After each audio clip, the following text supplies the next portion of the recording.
चले आते हैं क्वेश्चंस के ऊपर। पहला क्वेश्चन हम उठा रहे हैं कि find the differential coefficient of, कोई मैंने फंक्शन ले लिया suppose 5x cube plus 7x square plus 3x plus 9। ये मैंने एक क्वेश्चन उठाया। अब आप साफ साफ देख पा रहे हैं कि एक एल्जेब्रिक फंक्शन है। आप कहेंगे कि सर यहां तक तो ठीक है, ये भी एल्जेब्रिक है, ये भी एल्जेब्रिक, ये भी एल्जेब्रिक, पर ये तो कांस्टेंट है, इसका हम डिफरेंशिएशन कैसे करेंगे? तो डिफरेंशिएशन करना कोई बड़ी बात नहीं है। आप इस क्वेश्चन में x की पावर क्या लगा दो? 0, क्योंकि एनीथिंग टू द पावर 0, जैसे आप क्या लिखते हैं x की पावर 0 भी लिखते हैं, तो x की पावर 0 भी क्या होता है भाई? 1 होता है। किसी भी चीज की पावर 0 क्या होता है? 1 होता है। बहुत ही बेसिक एक्सप्लेनेशन भी है इसका, उसकी फिलहाल जरूरत नहीं है। तो हमने यहां पर क्या लिखा, क्योंकि 9 कांस्टेंट था, मैंने पावर क्या लगा दी? 0 लगा दी। अब हम कौन सा फॉर्मूला यूज करेंगे कि differentiation of x to the power n is nothing but n x to the power n minus 1।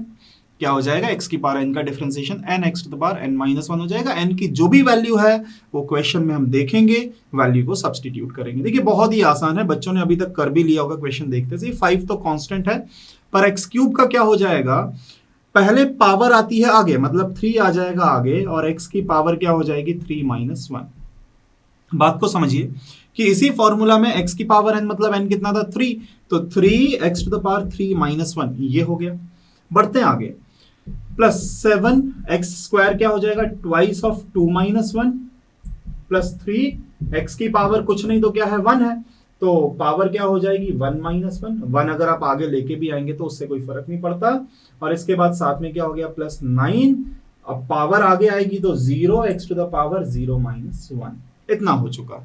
अब आप देखिए, ये हो जाएगा 5 इंटू 3 15, x 3 माइनस 1 क्या हो जाएगा? स्क्वायर, प्लस 7 इंटू 2 क्या हो जाएगा? 14, x to the power 2 minus 1 क्या हो जाएगा? 1, ना भी लिखें तो भी कोई दिक्कत नहीं है, plus 3 x to the power क्या हो जाएगा? ये 0, और किसी भी चीज की पावर 0 आप जानते हैं क्या हो जाएगा? 1, प्लस 9 इंटू ये तो पूरा का पूरा ही क्या हो जाएगा? 0 इंटू एनीथिंग, कुछ भी कांस्टेंट हो, वेरिएबल हो, कोई फर्क नहीं पड़ता, वो तो पूरा का पूरा 0 हो गया।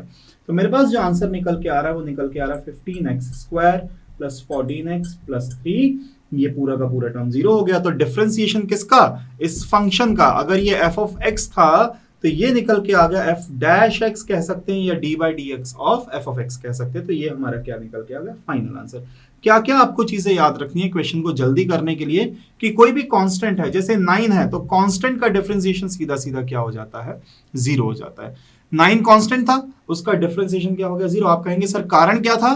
कारण ये था कि पावर 0 थी, और जब 0 आगे आएगा, जब 0 कोफिशिएंट बनेगा, मल्टीप्लाई होगा, तो वो तो पूरा का पूरा क्या हो जाएगा? 0। तो आपको डायरेक्ट याद रखना है, कभी भी कांस्टेंट होगा तो उसका डिफरेंशिएशन आप क्या सब्स्टिट्यूट करेंगे? सीधा सीधा 0 सब्स्टिट्यूट करेंगे।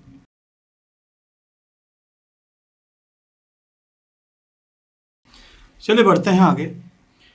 क्वेश्चन है हमारे पास, सपोज मैंने एक एल्जेब्रिक फंक्शन ले लिया, x टू द पावर 7 ले लिया, और साथ साथ एक ट्रिग्नोमेट्रिक फंक्शन कंबाइन कर दिया। मैंने ले लिया साइन ऑफ x ले लिया, और एक लॉगरिथमिक फंक्शन कंबाइन कर दिया, suppose 7 of log x base e, ये हमने ले लिया। अब जो चीज आपको यहां पर याद रखनी है कि अगर कोई फंक्शन है u और कोई फंक्शन है v, साथ में प्लस लगा हुआ है, जो कि हमने प्रीवियस क्वेश्चन में भी किया था, जब आप इनका डिफरेंशिएशन करते हैं तो डिफरेंशिएशन डिस्ट्रीब्यूटिव है अबाउट एडिशन। मतलब अगर बीच में प्लस लगा है तो डिफरेंशिएशन क्या हो जाएगा? डिस्ट्रीब्यूट हो जाएगा। आपका u का डिफरेंशिएशन आप करेंगे, प्लस फिर v का भी आप डिफरेंशिएशन करेंगे, किसके रिस्पेक्ट में? x के रिस्पेक्ट में। ऐसा नहीं कि प्लस लगा है तो क्या हो जाएगा, कुछ और हो जाएगा, नहीं। आप u का डिफरेंशिएशन करो, v का डिफरेंशिएशन कीजिए। प्रोडक्ट के फॉर्मूलास कुछ डिफरेंट हैं, वो फॉर्मूलास आगे हम डिस्कस करेंगे जैसे हम क्वेश्चंस पर आएंगे। तो फिलहाल की बात देखिएगा। बात कुछ इस प्रकार है कि d by d x of, सबसे पहले x की power 7, d by d x of trigonometric function sine x, plus d by d x of function 7 log x base e। अगर बेस कुछ नहीं लिखा हुआ है तो अंडरस्टूड है कि वो क्या हो जाएगा? e हो जाएगा। अब x की power 7, 7x to the power 7 minus 1, कौन सा formula? x to the power n का differentiation nx to the power n minus 1 होता है, प्लस साइन x का डायरेक्ट डिफरेंशिएशन हो जाएगा cos x, प्लस 7 तो कांस्टेंट है, log x का डायरेक्ट डिफरेंशिएशन क्या हो जाएगा 1/x हो जाएगा। तो मेरे पास आंसर क्या निकल के आएगा 7x to the power 6 plus cos of x plus 7/x। तो ये हमारे क्वेश्चन का क्या हो गया फाइनल आंसर। आपको एलसीएम लेने की जरूरत नहीं है, नहीं तो बच्चे क्या करेंगे क्रॉस मल्टीप्लाई करके एलसीएम लेंगे। यही जो है यही आपका फाइनल आंसर है।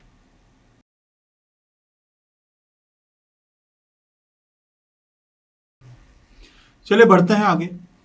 क्वेश्चन है कि फंक्शन हमने ले लिया suppose y is equal to 4x to the power 1/3 plus e to the power x। आपसे कहा जा रहा है कि इस फंक्शन का क्या कीजिए, इसका डिफरेंशिएशन कैलकुलेट कीजिए, या फिर आपसे क्या कहा गया find dy by dx। dy by dx मतलब differentiation of y with respect to x, मतलब x के आपको रिस्पेक्ट में डिफरेंशिएट करना है। बहुत ही आसान हो जाएगा, सीधा सीधा d बाई dx ऑफ 4 तो कांस्टेंट है, पहले हम क्या करेंगे x टू द पावर 1/3 का करेंगे, plus d by dx of किसका करेंगे, अब हम e to the power x का करेंगे। अब देखिए क्या होगा 4, अब क्योंकि यहां तो x to the power n का मैं फॉर्मूला लगाऊंगा तो क्या हो जाएगा, पहले पावर आगे आ जाएगी और x टू द पावर 1/3 में से क्या हो जाएगा 1 minus, plus e to the power x का तो सीधा सीधा e to the power x ही हो गया। 4 1/3 and 1/3 minus 1 is nothing but x to the power minus of 2/3। आप जानते हैं इस बात को, 1/3 में से अगर मैं -1 करता हूं तो एलसीएम 1 माइनस 3/3 कितना हो जाएगा माइनस ऑफ 2/3। हमने सिंप्लीफाई किया और साथ में क्या है plus e to the power x है, तो कितना हो जाएगा, ये हो जाएगा 4/3 implies that dy by dx implies जब भी लगता है तो इज इक्वल टू का साइन आता ही आता है, जिस भी इक्वेशन में इज इक्वल टू है उसके आगे आप इंप्लाइज लगा सकते हैं। तो implies that dy by dx is equal to क्या हो जाएगा भाई 4/3, उसके बाद है x to the power -2/3 plus e to the power x। अब अगर पावर को पॉजिटिव बनाना चाहते हैं तो x कहां चला जाएगा डिनोमिनेटर में, पर अगर आप इतना भी लिखते हैं तो भी क्या हो जाएगा, ये आपके सवाल का आंसर हो जाएगा।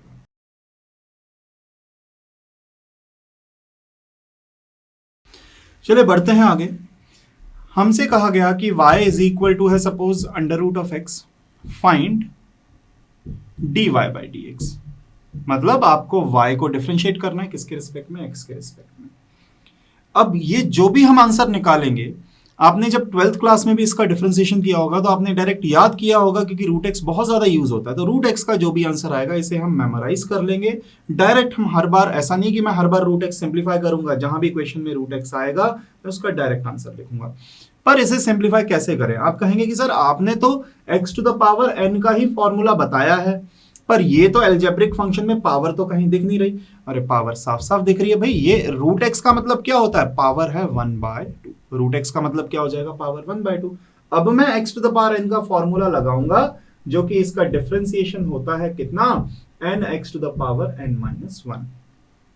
तो देखिए dy by dx is equal to, पहले पावर आगे आएगी 1/2, x टू द पावर 1/2 -1, ये हो जाएगा 1/2, half -1 is nothing but minus of 1/2 हो जाएगा। तो मेरे पास 1/2 x टू द पावर -1/2 है। अब मैं माइनस की जो पावर है उसे पॉजिटिव बना सकता हूं। कैसे बनेगी पावर पॉजिटिव, आप कहेंगे कि सर आप उसे अपॉन में लेके चले जाइए, तो पावर क्या हो जाएगी, पॉजिटिव हो जाएगी। और मैं फिर से x टू द पावर 1/2 को क्या लिख सकता हूं, मैं उसे रूट एक्स लिख सकता हूं। तो मेरे पास जो आंसर निकल के आ रहा है dy बाई dx, मैं पहले तो इस टर्म को दोबारा से लिखता हूं, dy बाई dx निकल के 1/2 x टू द पावर 1/2, जिसे मैं लिखूंगा 1/2 x टू द पावर 1/2 को क्या लिखेंगे हम, रूट एक्स। अब ये आपको डायरेक्ट याद रखना कि जब भी रूट एक्स का डिफरेंशिएशन करना है, जब भी रूट एक्स का डिफरेंशिएशन करना है तो आंख बंद करके 1/2 रूट एक्स लिख देना है। ऐसा नहीं कि हर बार हम इतना सब सिंप्लीफाई कर रहे हैं। आपको याद होना चाहिए root x as a formula कि रूट एक्स का डिफरेंशिएशन 1/2 रूट एक्स होता है। तो ये हमारा आंसर है।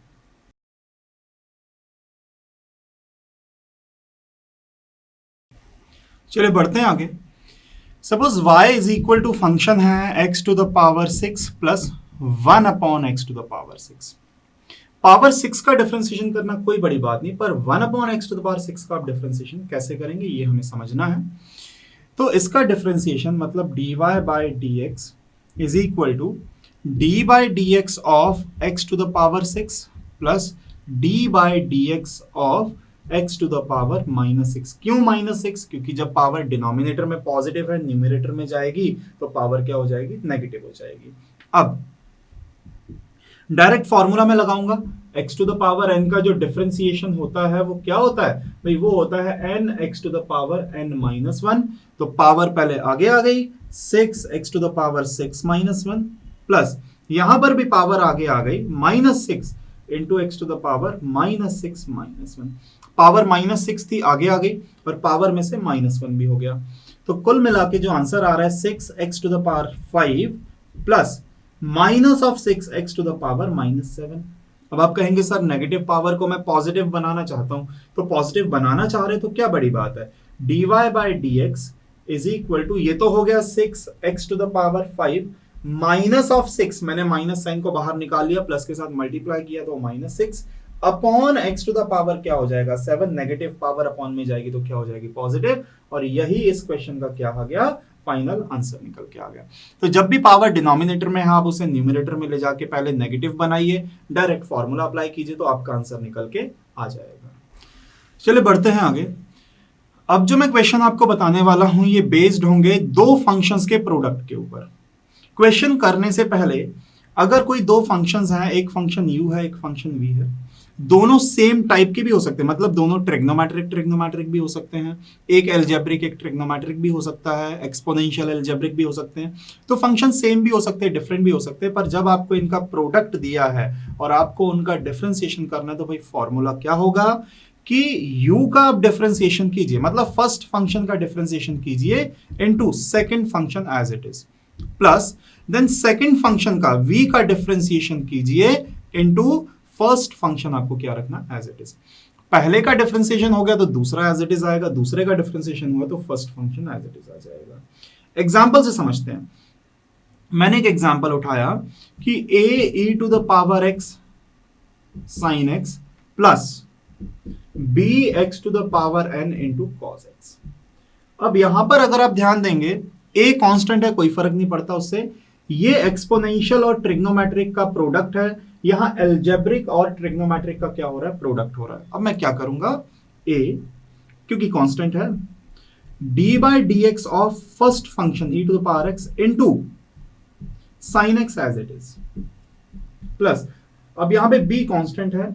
अब क्योंकि मैंने e to the power x का कर दिया, अच्छा पहले b तक जाने से पहले अभी मैंने e to the power x का किया, sin x का करना बाकी है, ये चीज हमें नहीं भूलनी। तो a तो मैंने बाहर निकाला है, d by dx of sin x into e to the power x है, ये आ जाएगा।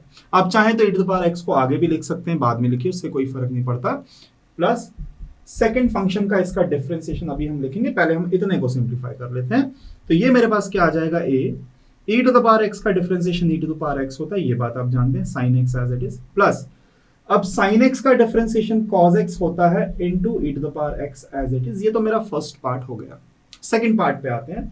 b कांस्टेंट है, मैंने बाहर निकाला, पहले मैं डिफरेंशिएशन करूंगा x to the power n का तो cos x as it is लिखूंगा, पर जब मैं डिफरेंशिएशन करूंगा cos x का तो मैं x to the power n as it is लिखूंगा। इतना, चलिए सिंप्लीफाई करते हैं।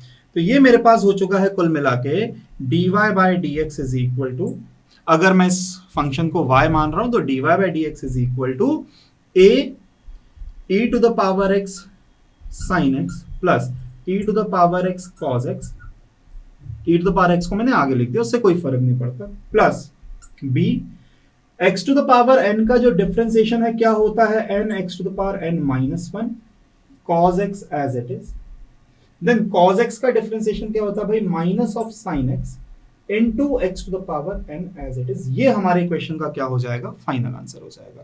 तो कुछ भी नहीं है, a एज इट इज क्योंकि a कांस्टेंट है, इसके बाद e to the power x sin x plus e to the power x cos x। अब आप कहेंगे सर मेरे को तो e to the power x common दिख रहा है, तो आप चाहो तो कॉमन उसमें से ले भी सकते हैं।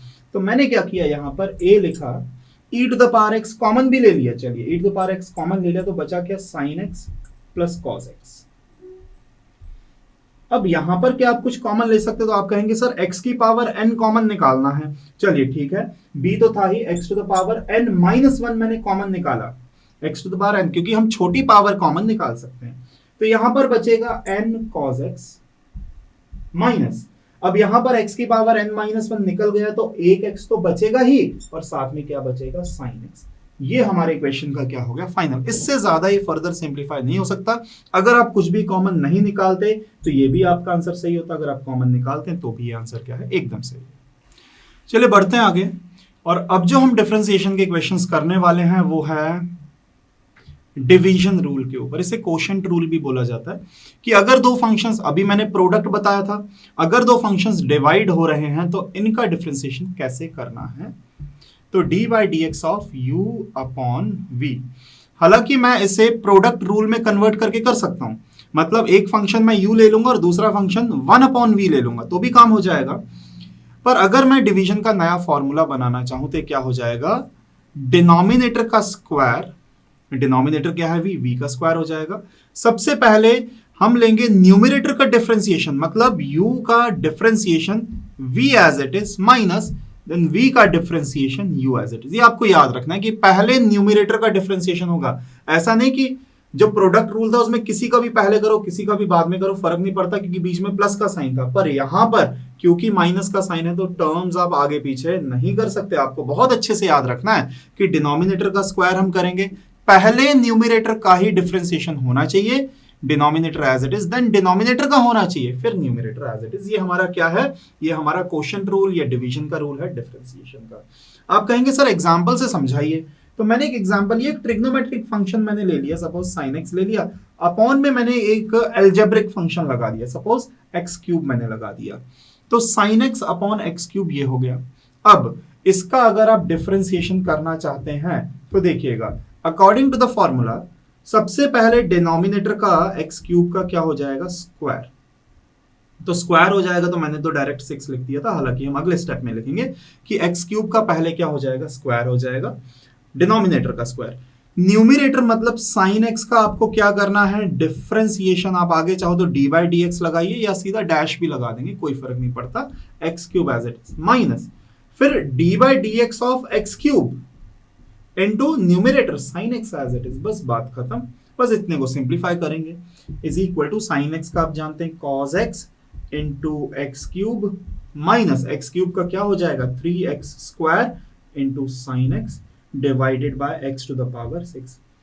हालांकि ये आपका एकदम सही आंसर है। आप कहेंगे सर मैं तो कॉमन लेना चाह रहा हूं, क्या कॉमन लेना चाह रहा हूं मैं, एक्स स्क्वायर कॉमन लेना चाह रहा हूं, बिल्कुल लीजिए एक्स स्क्वायर कॉमन लीजिए, तो यहां बचेगा x और क्या बचेगा साथ में cos x माइनस यहां से x स्क्वायर चला गया तो क्या बचा 3 sin x डिवाइडेड बाय क्या बचा x की पावर 6। तो अगर स्क्वायर को पावर 6 के साथ कैंसिल आउट करेंगे तो यहां पर 4 पावर्स अभी भी बची हैं। तो जो मैं फाइनल आंसर लिखूंगा वो मैं क्या लिखूंगा, वो मैं लिखूंगा x cos x minus 3 sin x divided by x to the power 4। ये मेरा क्या हो गया, इस फंक्शन का sin x by x cube का क्या हो गया डिफरेंशिएशन हो गया। तो हमने क्या किया, हमने यहां पर डिवीजन रूल डिफरेंशिएशन का अप्लाई किया, न्यूमरेटर का differentiation denominator as it is, denominator का differentiation numerator as it is divided by denominator का स्क्वायर। सिंप्लीफाई करेंगे, डिफरेंशिएशन के फॉर्मूला लगाएंगे तो आंसर निकल के आ जाएगा।